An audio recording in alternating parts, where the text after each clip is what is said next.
Mesdames et messieurs, nous allons écouter un peu aujourd'hui l'actualité ivoirienne. Qu'est-ce qui se passe actuellement en Côte d'Ivoire? Restons branchés.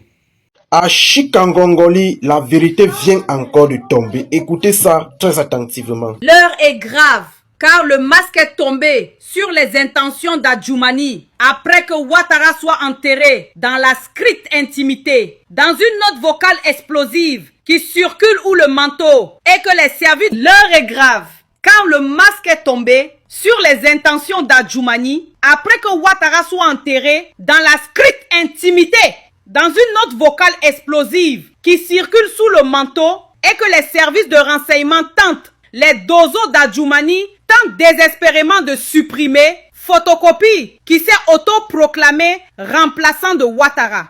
Adjoumani a juré la perte de Téné Birahima Ouattara, alias Photocopie. Adjoumani ne veut plus jouer les seconds rôles, ni les bouffons de service. Il a décidé de passer à l'offensive pour briser l'ascension de Téné Birahima qui s'était déjà installé dans le costume de l'héritier naturel. On nous parle de fraternité, mais en coulisses. Écoutez bien ce qui s'est passé cette nuit même. Une opération digne des commandos les plus sombres. Adjoumani, dans un élan de folie meurtrière et d'ambition démesurée, a envoyé une escouade d'hommes encagoulés, des mercenaires sans foi ni loi, pour éliminer physiquement Téné Birahima. Le plan était machiavélique. Assassiner Birahima et faire porter le chapeau à Dominique Ouattara pour diviser définitivement le clan familial et régner sur les débris du régime. C'est un coup d'état interne, une épuration au cœur du pouvoir. Mais ce que le camp Adjoumani n'avait pas prévu, c'est que la mystique s'en mêlerait. Téné Birahima, alerté à la dernière seconde par son marabout béninois au pouvoir redoutable, a réussi à échapper de justesse à ce peloton d'exécution. Le plan d'Adjoumani était clair. Une fois Birahima hors jeu, il se serait présenté devant les Ivoiriens comme le seul recours, l'homme fort capable de stabiliser le pays après la mort qu'il aurait enfin officialisée de Ouattara. C'est une trahison historique. Ceux qui mangeaient dans le même plat, qui se juraient fidélité devant les caméras, sont aujourd'hui en train de se livrer une guerre de tranchées avec des métaux de voyous. Le RHDP est en lambeaux, les cadres fuient, les valises d'argent circulent pour acheter des loyautés, mais le peuple, lui, est laissé dans l'ignorance. Réveillez-vous! La Côte d'Ivoire est entre les mains de loups affamés qui ne reculeront devant rien, pas même devant le meurtre de leurs propres alliés, pour s'emparer d'un trône déjà souillé par le mensonge. La bataille finale a commencé et ce soir, le destin du pays bascule dans l'inconnu.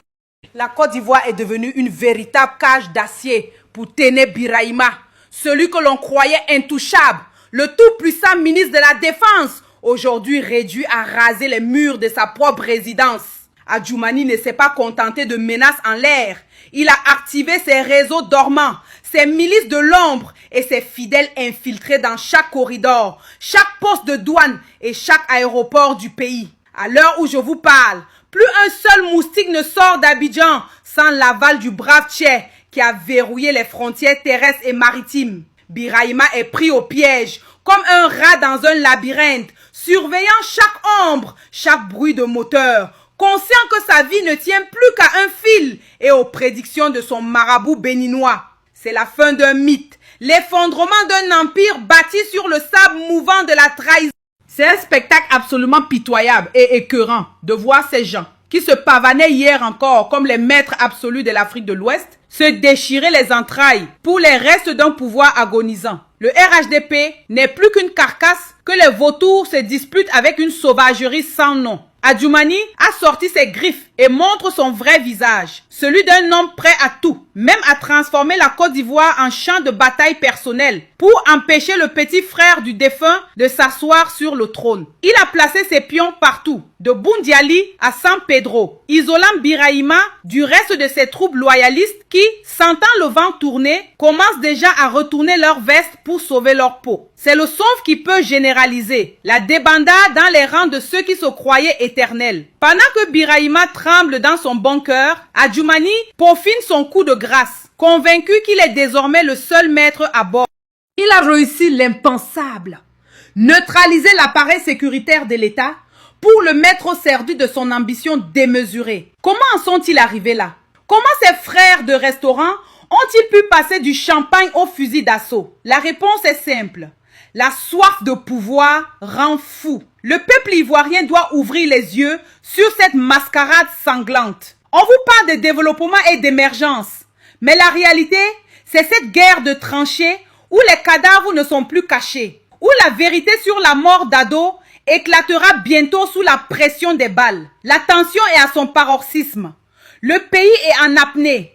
Et chaque seconde qui passe nous rapproche d'une explosion dont personne ne sortira indemne. Birahima est coincé. Adjoumani exulte.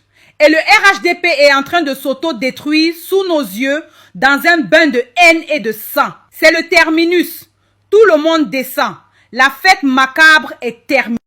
Adjoumani n'est plus un homme. C'est une machine de guerre lancée à pleine vitesse, boostée par une rage destructrice et l'idée fixe de rayer définitivement Téné Birahima, le fameux photocopie de la carte géographique et politique de la Côte d'Ivoire. Mais ouvrez les yeux, peuple ivoirien, car derrière ce bras de fer sanglant se cache la main invisible, la véritable architecte de ce chaos, Dominique Ouattara. La Blanche a décidé de sortir ses griffes pour une vengeance froide et implacable. Elle n'a pas oublié les humiliations, les persécutions et les intimidations que Birahima lui faisait subir du vivant d'Alassane Ouattara. Quand il se croyait le vice-roi, le seul maître du clan. Elle utilise aujourd'hui Adjoumani comme son bras armé, son exécuteur des basses œuvres, pour nettoyer le terrain et faire payer à Birahima chaque goutte de sueur et chaque larme versée dans l'ombre du pouvoir. C'est une tragédie grecque qui se joue sous nos yeux avec des kalash au pied, également à Ahmed Bakayoko. Mais en réalité et en vérité, Alassane n'a jamais voulu quitter le pouvoir. Alassane, il a instrumentalisé, manipulé toutes ces personnalités qu'il a citées là pour atteindre un objectif. Il a dit qu'il avait une demi-douzaine. Souvenez-vous qu'il avait une demi-douzaine. Et que c'était une candidature imposée. Une candidature, il avait employé un thème là. Et donc, il n'y avait pas de choix. Mais malgré ça, il a fait de 2020 à 2025. On est en 2026, qui est encore au pouvoir? C'est Alassane Ouattara. Mais le problème c'est quoi? C'est qu'il a mis Amadou Gon Coulibaly parce qu'il savait qu'Amadou Gon Coulibaly était malade et qu'à tout moment il pouvait mourir. Donc Alassane Ouattara, je me souviens d'un journal Jeune Afrique où ils ont écrit dedans qu'Amadou Gon ne peut pas tenir la lourdeur, la complexité, l'énergie d'une campagne électorale présidentielle. Et ils ont mis en exergue, en évidence, sa santé qui était fragile. Donc Alassane, quelqu'un de machiavélique, sachant très bien que Amadou Gon était malade, mais au lieu d'opter pour des personnes qui sont bien portantes, j'ai cité ici Mabi Toqueuse. Souvenez-vous, il avait claqué la porte après le choix d'Amadou Gon. Souvenez-vous, en Montano. Souvenez-vous, Kablan Dekan. Souvenez-vous encore, Ahmed Bakayoko, le tout-puissant ministre, premier ministre et personnalité influente en Côte d'Ivoire et dans tous les milieux. Opposition, showbiz, chefferie, toutes les couches sociales, Ahmed Bakayoko était influent, était aimé. Alassane pouvait opter pour Ahmed Bakayoko, il ne l'a pas fait. Il ne l'a pas fait. Mieux, ils ont assassiné Ahmed Bakayoko. Ahmed Bakayoko a été assassiné par les RDR. Ahmed Bakayoko, le Golden Boy, a été empoisonné par ces criminels. Ah oui. Parce que Mbak lui-même, dans une confession, pour ne pas dire une confidence également, à son ami, le directeur de publication de Jeune Afrique, Marwan Ben Yamed, a dit ceci, qu'il a mangé la même nourriture que son majordome qui s'appelle Nestor. Et que lui et Nestor ont mangé la même nourriture. Et qu'ils ont eu fiché Malekan. C'est quoi ça même? J'ai bloqué, j'ai bloqué, hein.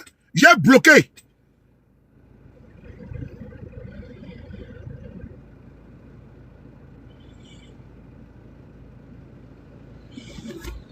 Tapoter objectif 50 000 K. Objectif 50 000 T. Voilà. Ma bio dit que c'est 3 000 T. Mettez objectif 50 000 tapotage. 50 000 T en même temps. Alors, Alassane Draman Ouattara, il pouvait opter pour Ahmed Bakayoko. Il ne l'a pas fait. Mais Ambak lui-même va se confesser auprès de son ami qu'il a consommé une nourriture. Et depuis ce moment-là, il ne se porte pas bien. Son majordome a perdu pratiquement 20 kilos. Mais comme ce Ambak a beaucoup consommé, Ambak, il a été fiolé. Parce que ceux qui sont au pouvoir, c'est des criminels, mon frère. C'est des criminels. Le journal, il existe. Vous tapez sur Google les confessions d'Ahmed Bakayoko, Jeune Afrique. C'est là. C'est encore là. C'est encore là. C'est encore écrit noir sur blanc. C'est un témoignage sur les actes crapuleux odieux de ces criminels. Alors, Amadou Gon ne savait pas. Amadou Gon était un grand malade. Il avait un problème au cœur. Alassane Ouattara savait qu'Amadou Gon était malade. Pourquoi choisir quelqu'un qui est malade pour faire de lui ton candidat? Alors que ce monsieur-là n'avait pas, il ne pouvait pas tenir. Ouattara voulait que Amadou Gon meure et que lui, il va prendre, ça allait venir pour dire non, c'est cas de force majeure. Voici la phrase qu'ils ont prononcée. Que c'était cas de force majeure. Donc Amadou Gon est mort, il n'a pas le choix. Mais il savait que Amadou Gon ne pouvait pas tenir. Parce que Ouattara était informé de la santé d'Amadou Gon. Amadou Gon a commencé à faire des campagnes. Avant la campagne, écoutez. Il faut t'allumer ici. Il faut t'allumer. Allume-toi vite là. Moi, bâtard sauté. On va aller regarder le match. Non, il n'y a pas de match ici. Moi, bâtard sauté, c'est mieux. Ça fait quelques jours, il n'y a pas fait de direct pour eux. Écoutez. Écoutez. Le message principal que je suis venu vous dire. Partagez. Soyez zen. Soyez zen. Soyez zen. Oui. Il n'y a rien. Hey. En 2020. Oui. Tchoko. On va prendre. En 2020, Tchoko, on va prendre. Ah bon? Amadou Gon était trop sûr de lui. Rassuré par Alassane Ouattara. En 2020, ils vont prendre. Parce que dans l'antichambre, Ouattara avait déjà choisi Amadou Gon. Les sachets même malades. Quelqu'un qui tombe malade, on l'envoie en France ici pour le faire soigner. Au lieu de continuer sa convalescence ici, ils ont commencé à aboyer sur la toile. C'était un lion, il faut rentrer au pays. Le monsieur est rentré au pays. Et la suite, vous la connaissez. La suite, vous la connaissez. Comment Amadou Gon Coulibaly a cassé la pipe en direct en conseil des ministres. J'ai dit bien, Amadou Gon Coulibaly a cassé la pipe en direct en conseil des ministres. Et ils ont commencé à dire que Amadou Gon était héros. Ah bon? Quelqu'un qui est malade, il est convalescent. On dit non, viens travailler. Parce qu'ils ont voulu obligatoirement tuer ce monsieur. Ils ont forcé ce monsieur à puiser au plus profond de lui-même, à aller au-delà de ses efforts. On va écouter. On écoute. Oui. Oui. En 2020. Écoutez. Oui. En 2020. Aminata. Oui. Aminata. Amadiayo. Aminata. Aminata.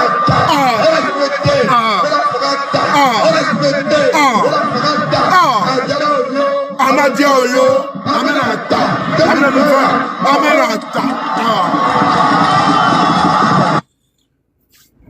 Amadou Gon était trop confiant. Il était trop rassuré. Mais j'ai mal de voir que ce digne fils d'Afrique, cet intellectuel, j'ai mal que ce Sénoufo, puisse partir naïvement parce qu'il a cru un individu Machiavel.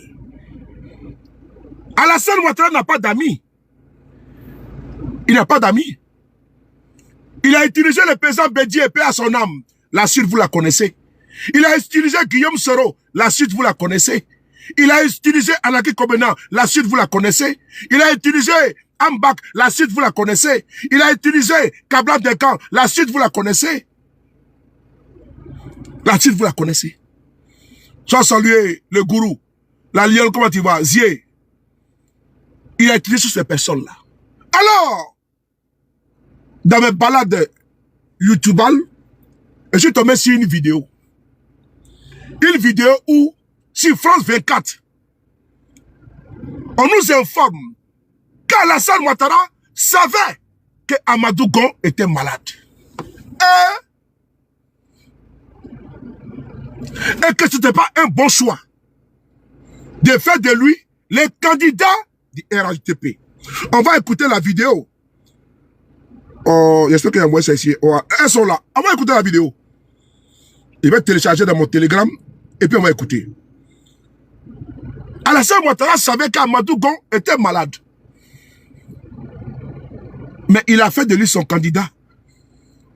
Un candidat qui allait être précipité dans la tombe. Et plus tard venir couler des larmes de crocodile. La paix, comment ça va? C'est mon fils. Mon fils est parti. Quel fils? Quel fils? Ton fils est malade, mais tu le ménages. Mais non. Comme il a voulu confisquer le pouvoir, pour dire que non, lui, il n'est pas intéressé, il s'en va. Mais il va choisir un non partant. Un grand corps malade. Et puis il dit, toi tu sois candidat. Alors qu'il y avait des bien portants, hein, dans l'écurie. Dans l'écurie, RDR, il y avait des bien portants. Il y avait les Bitogo, il y avait les Bakongo, les partis Kashi. Non, non, non. Alassane Ouattara est parti opter pour qui? Choisir qui? Il allait choisir Amadou Gon. Lui-même qui est malade. On va écouter ici. On va écouter France 24. On écoute France 24. France 24 nous explique. Il y avait des journalistes ivoiriens. Un journaliste ivoirien. Il y avait Joël Guessan, à l'époque porte-parole du RDR. Et Vincent Hugeux, un reporter français. Mais ils vont nous faire des révélations. Alassane, là, en choisissant Amadou Gon, il avait un calcul. D'ailleurs, est-ce que cas de force majeure, qui a été un alibi pour M. Ouattara, pour faire un troisième mandat criminel, est-ce que le cas de force majeure continue encore jusqu'en 2026 là? Il y avait quel cas de force majeure pour que Ouattara puisse être candidat en 2025? Mais la douzaine de personnes là, elles sont où? La douzaine de personnes, elles ne sont pas là? Est-ce que Bakongo n'est pas là? Patrick Kachi n'est pas là? Bitogo n'est pas là? Est-ce que quand dans RDR, il n'y a pas plus de président qu'Alassane Ouattara? Il n'y a pas quelqu'un comme Patrick Talon a fait au Bénin là? Il a mis quelqu'un. Il n'y a pas quelqu'un là-bas au RDR? Il y en a? Je ne suis pas là pour jouer au co-hébergement au match là. Allez ton invitation. Numéro 2, Roukayako, Koko, comment on appelle ça, imbécile là. Tu vois que je suis là pour jouer au jeu ici là. Tête de nœud là. Tête de foin. Enfoiré là. Quand tu regardes les panels où on accepte le jeu, ma tête, je suis là pour jouer un joueur. Idiot. Pas encore avec invitation. Mais c'est deux jours là, de mon deux fleurs, Roufro. Vous passez votre temps sur les panels, vous voulez jouer. Tu vas jouer quoi? On dirait que je suis un joueur de TikTok. Moi, j'ai le temps à perdre. Clacli. Viens encore une fois encore. Enfoiré. On va écouter ici. On va écouter. Je vous demande de tendre les oreilles. Les révélations sur la mort d'Amadou Gon. Écoutez.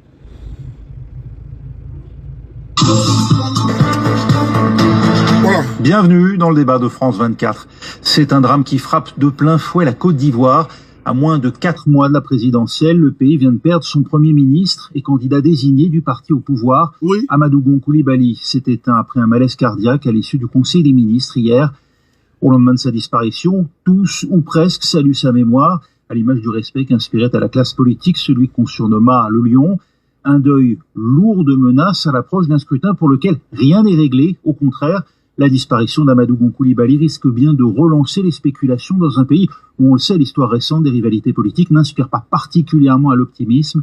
Un décès qui pourrait bien plonger à nouveau la Côte d'Ivoire dans la tourmente.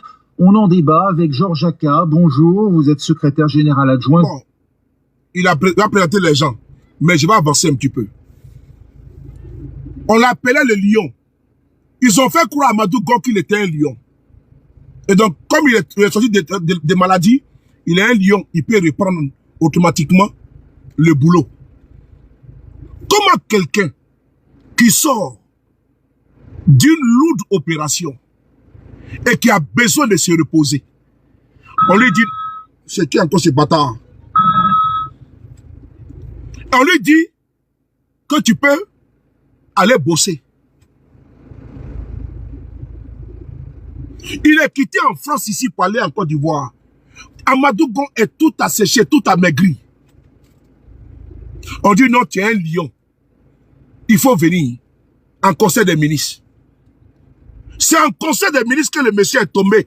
Bakata, un mercredi. Nous sommes aujourd'hui un mercredi. C'est en plein conseil des ministres.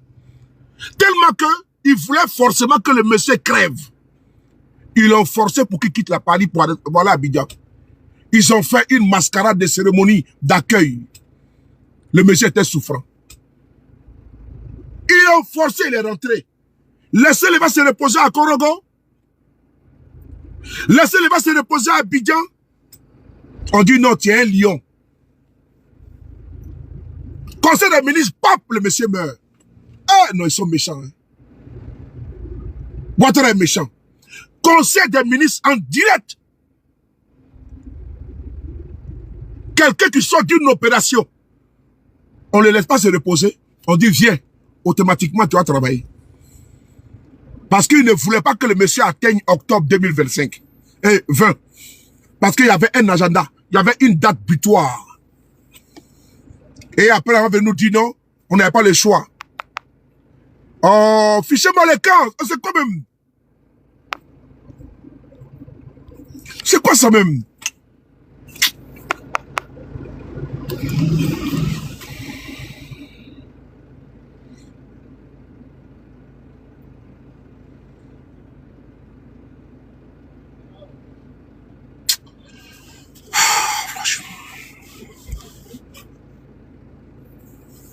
Affaire où je suis là, puis on m'appelle pour ne rien me dire là.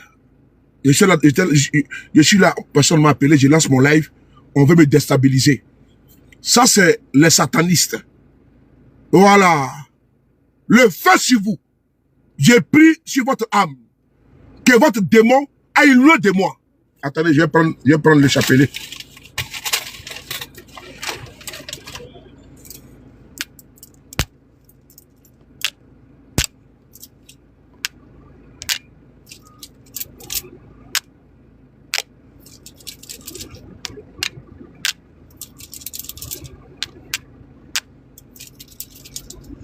Abat ceux qui m'appellent. Abat ceux qui m'appellent. Arrière de moi, Satan. Tous ceux qui m'appellent les démons pour gâter mon live. Abat. Bloque leur téléphone. Casse leur téléphone. Voilà. Casse leur téléphone. Celui qui m'appelle est en live. Voilà. Pour m'importuner, casse son téléphone. Casse son téléphone. Abat. Merci. On continue. Donc, si tu m'appelles, ça va se casser. J'ai fait de ma prière. Appelle encore. Appelle. Ça va se casser en direct, en live. J'ai prié sur mon téléphone.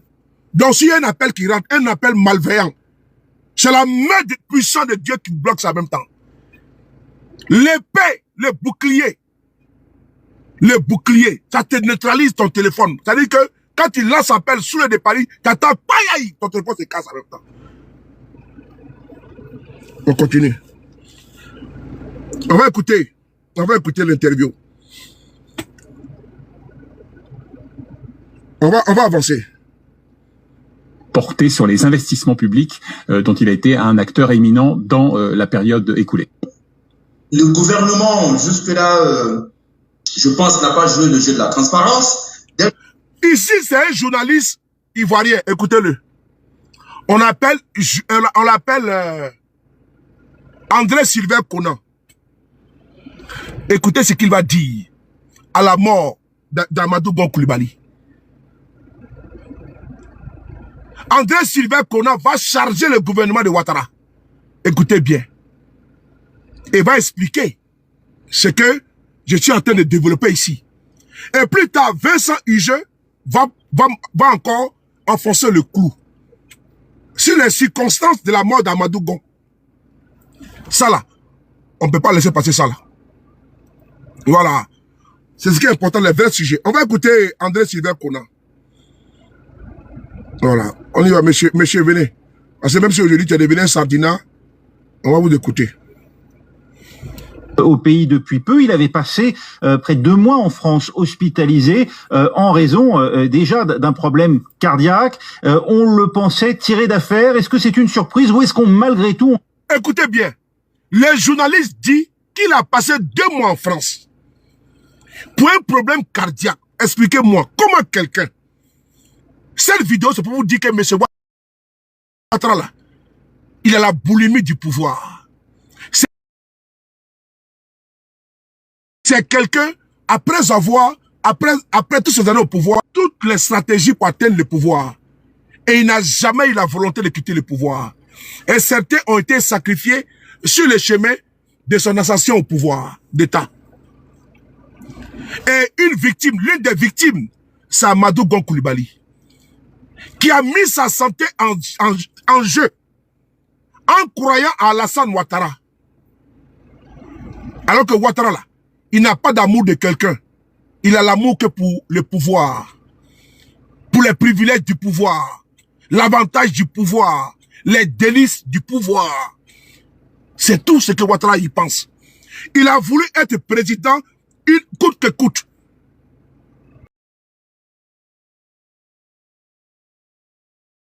Quitte à massacrer des millions d'Ivoiriens, à faucher des vies, à rendre des personnes handicapées à vie, des veuves et des orphelins. Ouattara, il dit non, il va être président. Il pourrait dire non, il y a eu trop de morts, je m'en vais. Laissez tomber son ami Sarkozy. Venir bombarder la Côte d'Ivoire pour l'imposer comme président en Côte d'Ivoire. Jusqu'à mettre embargo sur les médicaments dans notre pays. Embargo sur les médicaments. Empêcher les Ivoiriens de tout bord de se soigner. Les dialyser. Les gens, ils avaient du mal à se soigner parce que Ouattara, lui, va être président. Les bateaux qui allaient en Côte d'Ivoire ont été détournés à Dakar au Sénégal. Des milliers d'Ivoiriens sont morts parce qu'un individu va être président. Voilà pourquoi vous voyez certains aujourd'hui ont capitulé. Certains qui étaient avec nous hier, aujourd'hui ont décidé d'aller à la mangeoire. Parce qu'ils disent que non, que il est trop brutal, il est trop violent, il est trop barbare. Donc,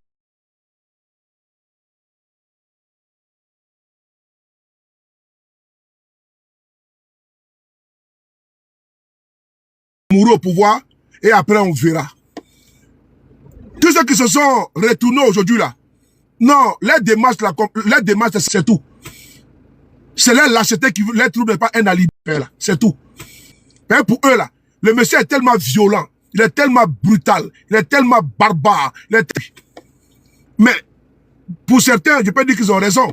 Mais pour nous qui sommes les partisans de la non-violence, qui ne voulons pas de fusion de sang, est-ce que vous voyez que nous allons ôter la vie des Ivoiriens parce qu'on veut être président?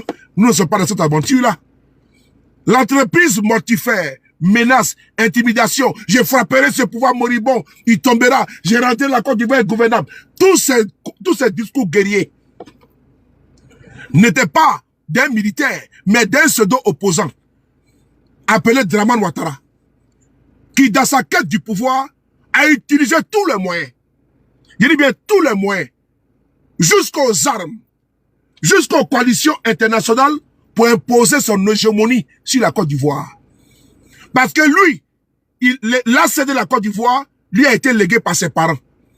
Et la Côte d'Ivoire, elle est précarée. Donc lui doit être président coûte que coûte. Donc même s'il massacre 10 000 Ivoiriens, lui va être président. Et il a atteint son objectif aujourd'hui. Les promesses de campagne, c'était des histoires à dormir debout. Il fallait que lui soit président.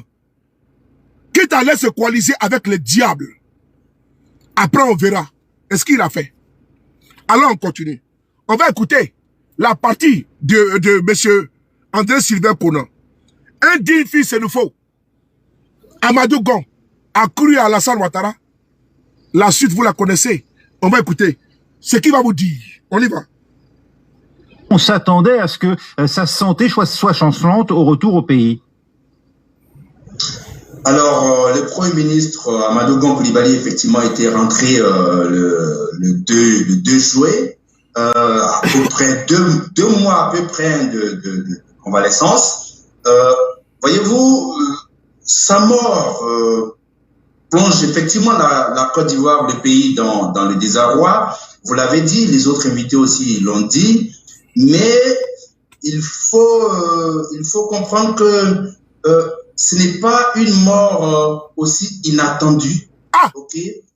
Ce n'est pas une grande surprise. C'est vrai que ça a créé l'émoi, c'est l'affliction, c'est le désarroi, mais le gouvernement, jusque-là, je pense, n'a pas joué le jeu de la transparence. Dès le départ, nous étions parmi ceux qui disaient « Attention, ce n'est pas qu'un contrôle médical. » Oui. Ce contrôle médical qui s'était mué par la suite en une longue convalescence. Et puis, avant qu'il retourne en Côte d'Ivoire, nous avons été encore là pour dire attention, les charges de M. Gon sont assez énormes pour quelqu'un quand même qui avait subi une opération délicate du cœur. Voyez-vous, M. Gon était à la fois le Premier ministre de Côte d'Ivoire, qui était un job très prenant, une mission délicate avec beaucoup de stress. Il était à la fois le directeur, le président du directoire du RHDP, le parti présidentiel qui englobe de grands partis et pour un job pour lequel il avait vraiment à être au front, au moulin en même temps.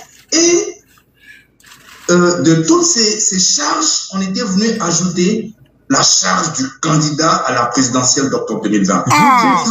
Vous déplorez un manque de transparence. Est-ce qu'il aurait fallu que son parti le décharge justement de cette mission de porter les couleurs du parti à la présidentielle? En tout cas, de l'une des trois missions. Moi, j'étais de ceux qui disaient que il était important qu'on le décharge de l'une des trois missions parce qu'il était Premier ministre. Oui. Il était candidat du RHDP et président du directoire du RHDP. C'était ces trois missions, trois charges assez importantes pour quelqu'un dont on savait qu'il avait subi une opération délicate du cœur en 2012. Vincent Lejeux, En 2012, Amadou Gon Coulibaly, paix à son âme, Alassane Ouattara était celui qui avait financé son opération. Parce qu'il a subi une transplantation. Parce qu'il y a un jeune Français qui a fait un accident, donc c'est son organe qui le donne à Amadou Gon Coulibaly. Il était à moto. En 2012. Il a subi une opération, lourde opération. André Sylvain Conan, journaliste ivoirien, dit ceci. Que c'était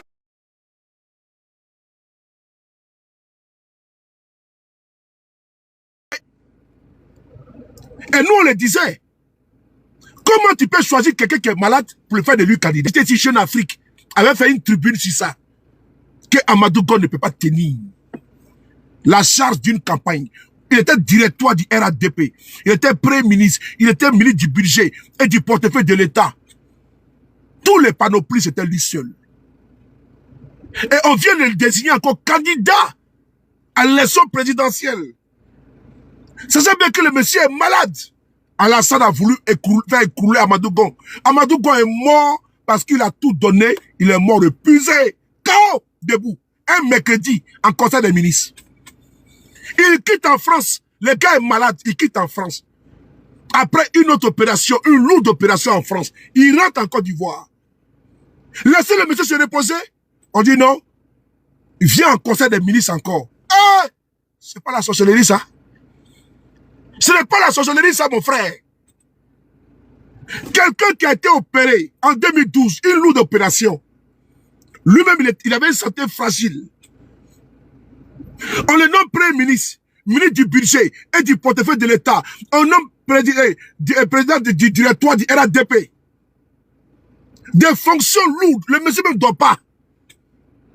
On veut le désigner encore candidat à l'élection présidentielle. Seigneur, Seigneur, Seigneur, Seigneur. Mon Dieu, mon Dieu, mon Dieu, mon Dieu. Ils viennent le désigner. Mais qui parle là? C'est un journaliste ivoirien. Est-ce que c'est un soroïste? Il n'est pas soroïste. Mais il a dit que la mort d'Amadou Gon était prévisible. Ce n'est pas un soroïste qui a dit. Hein. André Sylvain Corel en Côte d'Ivoire, sur France 24, que parce qu'il y avait des inquiétudes sur la santé d'Amadou Gon, que d'ailleurs, on peut le décharger. Mais Ouattara a chargé, c'est comme, tu as un vélo. Un vélo. Les vélos de 2 roues là. Tu vas prendre 1 tonne de ciment, tu mets dessus, mais ça va écraser le vélo. Je vais imager pour que vous voyez. Tu as un vélo, 2 roues là, les vélos du pays là, mais les vélos partout là. Tu vas prendre un sac de riz de 50 kilos, ça peut passer. 10 kilos. Mais tu vas prendre 1 tonne de ciment, merci un vélo, mais ça, la tonne de ciment va écraser le vélo.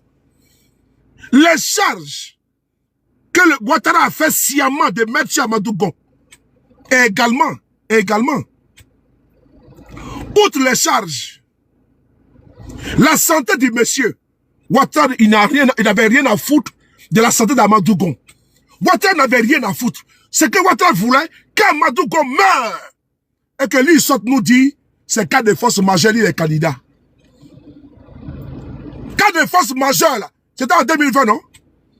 On est en 2026.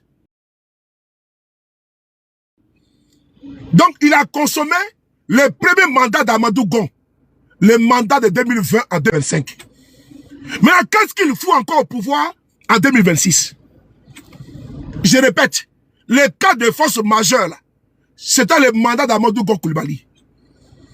Parce qu'il dit qu'il n'y avait pas de candidat au RADP. Et plus tard interrogé, il dit qu'il y a une demi-douzaine. Ok? On a compris. Mais il a consommé les 5 ans d'Amadou Gon. Qu'est-ce qu'il fait encore au pouvoir? En réalité, Alassane n'a jamais pensé à quitter le pouvoir. Alassane, là, c'est putschiste congénital. C'est braqueur de pouvoir fiefé. Il n'a jamais pensé à quitter le pouvoir. Ok? C'est braqueur d'État. N'a jamais pensé à quitter le pouvoir. Les piétineurs de constitution n'a jamais pensé à quitter le pouvoir. Jamais. Amadou Gon a été un alibi tout trouvé. Il a été le sacrifice d'Alassane Ouattara. Oui, en 2020. Parce que le 3e mandat n'avait pas passé. Mais donc il fallait mettre quelqu'un pour faire un semblant de transmission de pouvoir à une nouvelle génération. C'était du fake. Puisque lui-même c'est un fake. Alassane, son parcours c'est fake. Lui-même il est fake. Sa vie est fake. Son enfance est fake. Tout est fake en lui. Même sa date de naissance, tout est fake. Même son nom c'est fake. Son nom c'est du faux. Parce que les jours pères, on l'appelle Ado. Alassane Dramane Ouattara. Les jours impairs, on l'appelle qui? On l'appelle Alassane Ouattara. C'est qui ça là? Qui est-il? You be you. Qui es-tu, Alassane Ouattara? Parce que les jours pères, on l'appelle Ado. Alassane Dramane Ouattara. Et les jours impairs, on dit non, on l'appelle pas Alassane Dramane Ouattara, on l'appelle Alassane Ouattara. C'est qui ce monsieur là?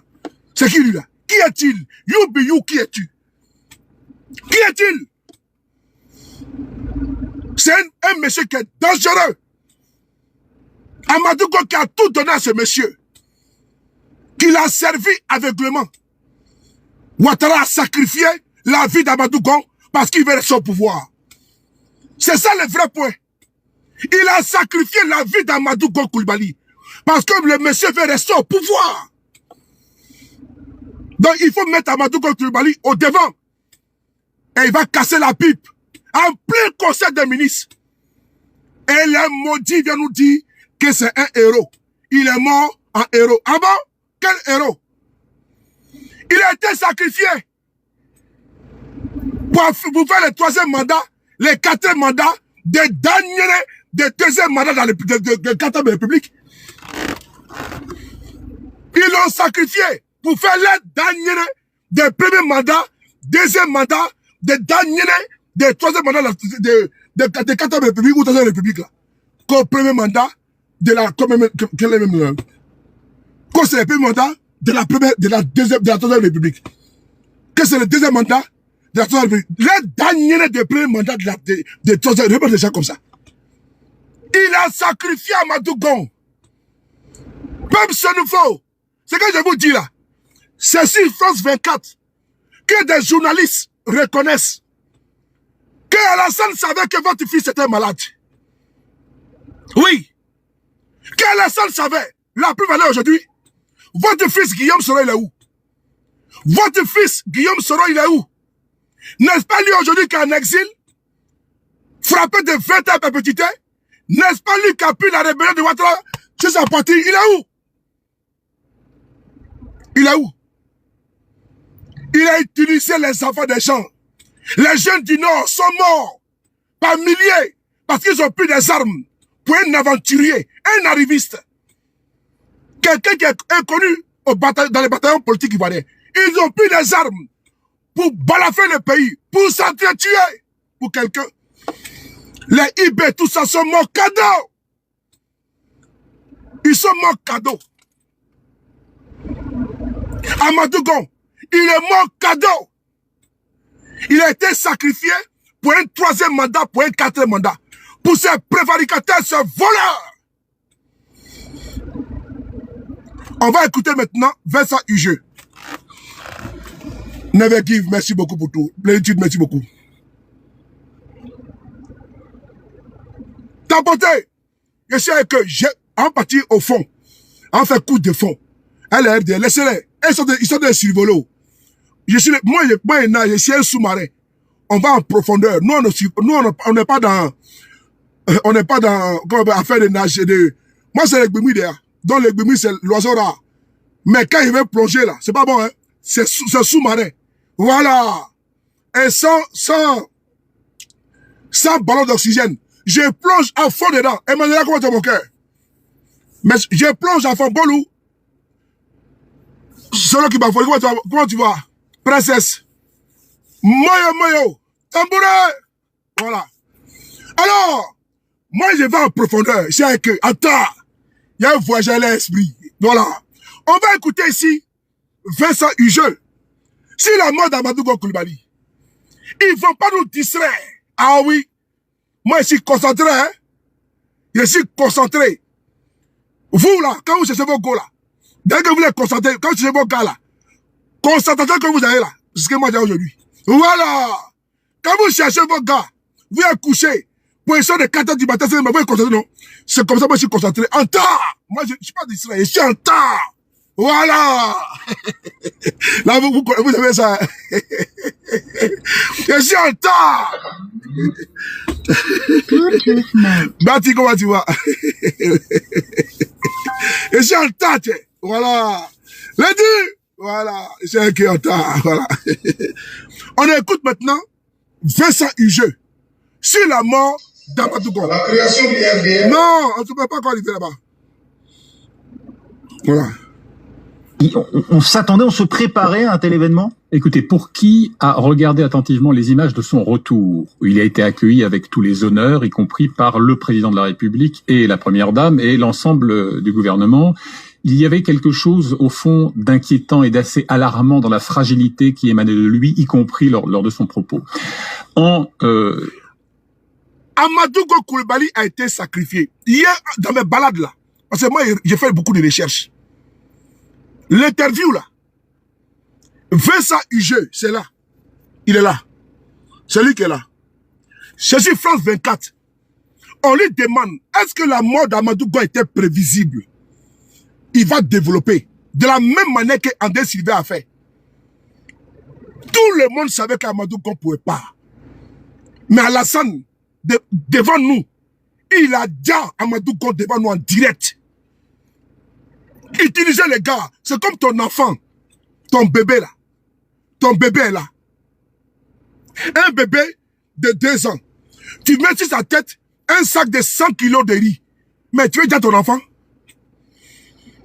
Il a chargé Amadou Gon avec des charges surréalistes, surhumaines. Et après on dit c'est mon fils. On coupe les lames de crocodile. Mon fils, on va à Korogo. Ton héritage est là. Quel héritage? Quel héritage? Il dit à la fin de quelqu'un, après dit non, il a un héritage qui est là.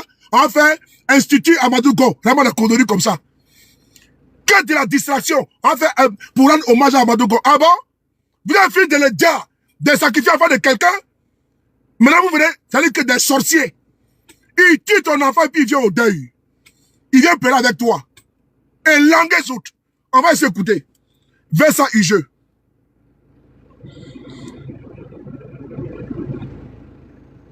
On y va. Justement, de cette mission de porter les couleurs du parti à la présidentielle. En tout cas, de l'une des 3 missions. Moi, j'étais de ceux qui disaient que il était important qu'on le décharge de l'une des 3 missions parce qu'il était Premier ministre, il était candidat du RHDP et président du directoire du RHDP. C'était ces 3 missions, 3 charges assez importantes pour quelqu'un dont on savait qu'il avait subi une opération délicate du cœur en 2012. Vincent Hugeux, on s'attendait, on se préparait à un tel événement? Écoutez, pour qui a regardé attentivement les images de son retour, où il a été accueilli avec tous les honneurs, y compris par le président de la République et la première dame et l'ensemble du gouvernement, il y avait quelque chose, au fond, d'inquiétant et d'assez alarmant dans la fragilité qui émanait de lui, y compris lors de son propos. En couronnant la loyauté indéfectible que nous évoquions tout à l'heure, et donc en adoubant sa candidature, Alassane Ouattara a indéniablement pris un risque politique. Voilà. On a évoqué à l'instant l'intervention, la transplantation cardiaque. Il le savait malade, oui. Pose d'un stent. Un pose d'un stent qui est ce petit appareillage qui a pour vocation de prévenir en quelque sorte le rétrécissement des artères lorsqu'on a des fragilités coronariennes. Oui. Donc on le savait fragile. Mais je vais vous raconter une anecdote à mon avis très éloquente. Oui. Voilà encore 8 ou 10 mois quand je rencontrais des proches de la présidence. Oui. Les éléments de langage qu'ils essayaient de propulser sur l'avant-scène, c'était « il est en pleine forme, il court 10 km par jour, voilà. Cette fragilité, c'est une légende urbaine, etc., etc. » Quelques mois plus tard, le discours était déjà beaucoup plus mesuré. Oui. Oui, au fond, peut-être est-ce une candidature par défaut, il n'est pas faux que le président envisage d'autres hypothèses au cas où, non pas une hypothèse aussi tragique que celle-là. Oui. Mais soyons clairs, et là encore, ce n'est pas faire injure à la mémoire du défunt que de rappeler que cette candidature qui a été imposée le 12 mars et qui devait ensuite être en quelque sorte sanctuarisée le 1er août lors d'un congrès d'investiture officielle, elle a donc été imposée par le président et elle a suscité des réticences et des réserves, à l'évidence, dont j'ai été moi-même le témoin. Voilà. Pour certains, il y avait, tout en reconnaissant ses qualités d'homme d'État, un déficit de charisme. Oui. Pour d'autres, une forme d'autoritarisme parfois, semble-t-il, mais surtout des doutes qui émanaient d'une santé que l'on savait fragile. Voilà. Donc c'est vrai qu'à partir du moment où le président Ouattara dit « je ne serai pas candidat », on y reviendra sans doute tout à l'heure, et donc j'adoube très clairement, et d'ailleurs je recadre ceux qui à l'intérieur de l'appareil du parti ont eu le malheur d'émettre des doutes ou des réserves sur ce choix, ça a été le cas de plusieurs d'entre eux, on pourra aussi y revenir, et bien là en quelque sorte il se cornérise, c'est-à-dire qu'il se met dans une situation où à l'évidence, et même des dignitaires du parti l'admettaient dans les 24 heures écoulées, il n'y a pas vraiment de plan B qui s'impose. On a caché, Joël Nguessan, l'état de santé. Vous avez compris? Ils ont sacrifié Amadou Gon Coulibaly. Alassane Ouattara a sacrifié Amadou Gon. Lui-même, il est témoin, il dit, des conseils de M. Ouattara. Il dit non, Amadou Gon court, il fait 10 km par jour. Et plus tard, le monsieur s'en allait pas. Il dit non, bon, peut-être qu'il va prendre quelqu'un d'autre ou tout. Vous avez vu comment Ouattara est mauvais? Ouattara était informé de la santé d'Amadou Gon. Il était informé de la situation sanitaire d'Amadou Gon. Mais Ouattara a imposé à Amadou Gon parce qu'il savait qu'il n'allait pas tenir. Quand Amadou Gon allait mourir, lui, il allait faire son 3e mandat en prenant pour prétexte la mort d'Amadou Gon. Est-ce que c'est pas ce qui est arrivé? D'ailleurs, ceux même qui se plaignaient du choix d'Amadou Gon se faisaient recadrer. Et Amadou Gon, il a bien dit, il a été imposé. Pourquoi Ouattara voulait l'imposer? Sachant très bien quand Madougou était malade? Pourquoi imposer quelqu'un que sa vie tenait seulement que sur un fil? Comment tu vas, Étoile? Pourquoi? Parce qu'il y avait un plan derrière. Que le monsieur crève et puis on reste au pouvoir. Il est bien portant qu'il était là. Pourquoi il n'a pas fait le choix de cette personne? Parce que Ouattara, il avait déjà son agenda, le Nouchi. Ouattara a sacrifié Amadougon. Je n'avais pas écouté cette interview. C'est hier. Je me suis mis à fouiller, puis moi j'aime beaucoup écouter YouTube. Et je vais trouver l'interview, là, je dis, attends, je vais m'intéresser à ça. Et je vois que, attends, c'est une mythe d'information. Avec un journaliste, un reporter, un grand reporter, Vincent Hugeux, que lui-même il est témoin. Ah, frères Ivoiriens, chers Ivoiriens, voici le visage hideux d'un individu braquant du pouvoir d'État. C'est quand même lamentable, c'est dégoûtant. C'est répugnant à la limite. Que pour le pouvoir, ce monsieur il est prêt à tout. 2025, il a trouvé encore un autre alibi fallacieux pour avancer encore. Pour faire un 4e mandat. Faire sortir près de 45 000 soldats.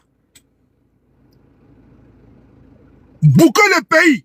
Organiser une élection traumatisante.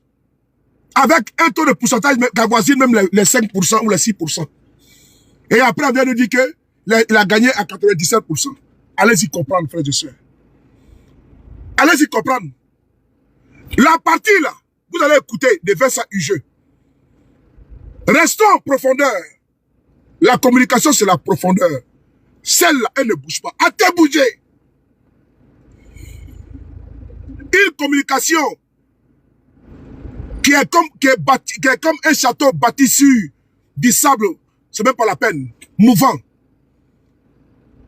C'est même pas la peine. Ça va s'écouler. Mais nous, on commence au fond et puis on monte. Là, on est immergé. On est en profondeur. Et donc, quand tu vas en profondeur, là, c'est inattaquable. Ils ont assassiné Amadougon. Ah non, vas-y, mon fils. Vas-y, mon fils. Il a rêvé qu'il sera président. Non, Ouattara est dangereux. On écoute Vincent Hugeux. Cette partie-là, vous devez garder ça en mémoire. Laissez-les bavarder. C'est criminel errant. Réelle du Premier ministre au pays. On sait parfois cacher la vérité à soi-même au sein du RHDP. Écoutez, Dieu. C'est importante pour quelqu'un dont on savait qu'il avait subi une opération délicate du cœur en 2008. Vincent Hugeux, on s'attendait, on se préparait à un tel événement. Écoutez, pour qui a regardé attentivement les images de son retour, où il a été accueilli? Écoutez bien la partie, c'est la dernière fois que vous allez écouter. Tata Calvin, merci beaucoup. C'est la dernière fois que vous allez écouter cette partie-là. Moi, il faut tapoter, hein. Vous ne tapotez pas. Attendez, je vais voir quelque chose, là. Oh, ça passe pas. Mon écran André, ça déconne, hein. Le téléphone là. Moi-même, j'ai béni le téléphone en train de chercher. À moi-même, se retourner contre moi. J'ai béni mon téléphone ici avec le message prophétique. Tapotez!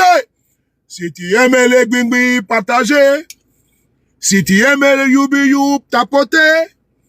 Si tu aimes les gbingbi, si tu aimes les gbingbi, si tu aimes les frapponnets, partagez. Si tu aimes sous les paris, tapotez. Si tu aimes les gbingbi, partagez. À pomper, à pomper, à pomper, à pomper, à pomper, à pomper, à pomper, pomper, pomper, pomper, pomper. À pomper, à pomper, à pomper, à pomper, à pomper sous, à pomper sous, à pomper, pomper! Quoi, gbingbi? Gbingbi! Ah! Ah, gbingbi!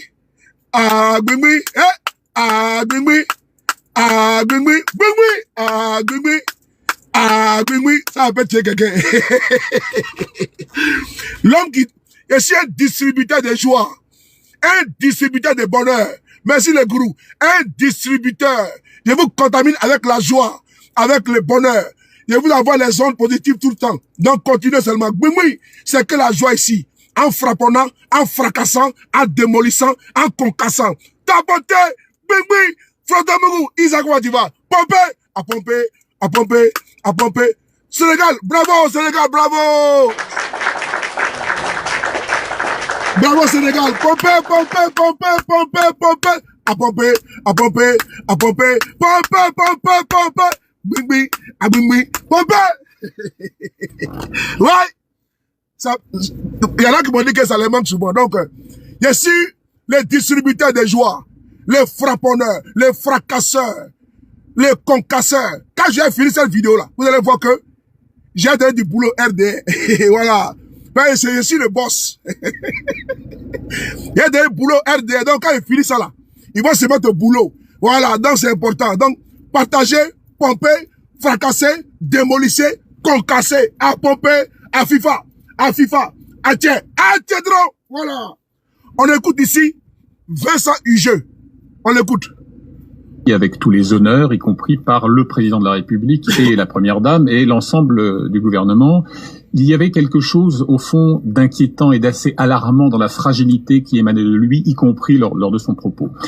En couronnant la loyauté indéfectible que nous évoquions tout à l'heure, et donc en adoubant sa candidature, Alassane Ouattara a indéniablement pris un risque politique.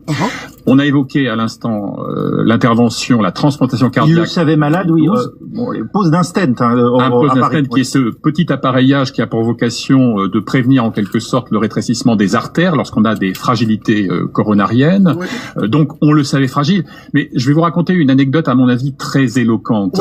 Voilà encore 8 ou 10 mois quand je rencontrais des proches de la présidence. Les éléments de langage qu'ils essayaient de propulser sur l'avant-scène, c'était « il est en pleine forme, il court 10 km par jour, cette fragilité c'est une légende urbaine, etc. etc. » Quelques mois plus tard, le discours était déjà beaucoup plus mesuré. Oui, au fond, peut-être reste une candidature par défaut, il n'est pas faux que le président envisage d'autres hypothèses au cas où, non pas une hypothèse aussi tragique que celle-là, mais soyons clairs, et là encore ce n'est pas faire injure à la mémoire du défunt que de rappeler que cette candidature qui a été imposée le 12 mars et qui devait ensuite être en quelque sorte sanctuarisée le 1er août lors d'un congrès d'investiture officielle, elle a donc été imposée par le président et elle a suscité des réticences et des réserves, à l'évidence, dont j'ai été moi-même le témoin. Pour certains, il y avait, tout en reconnaissant ses qualités d'homme d'État, un déficit de charisme. Pour d'autres, une forme d'autoritarisme parfois, semble-t-il, mais surtout des doutes qui émanaient d'une santé que l'on savait fragile. Donc c'est vrai qu'à partir du moment où le président Ouattara dit « je ne serai pas candidat », on y reviendra sans doute tout à l'heure, et donc j'adoube très clairement, et d'ailleurs je recadre ceux qui, à l'intérieur de l'appareil du parti, ont eu le malheur d'émettre des doutes ou des réserves sur ce choix, ça a été le cas de plusieurs d'entre eux, on pourra aussi y revenir, et bien là, en quelque sorte, il se cornérise, c'est-à-dire qu'il se met dans une situation où, à l'évidence, et même des dignitaires du parti l'admettaient dans les 24 heures écoulées, il n'y a pas vraiment de plan B qui s'impose. On a caché, Joël Nguessan, l'état de santé réel du... Frère et sœur,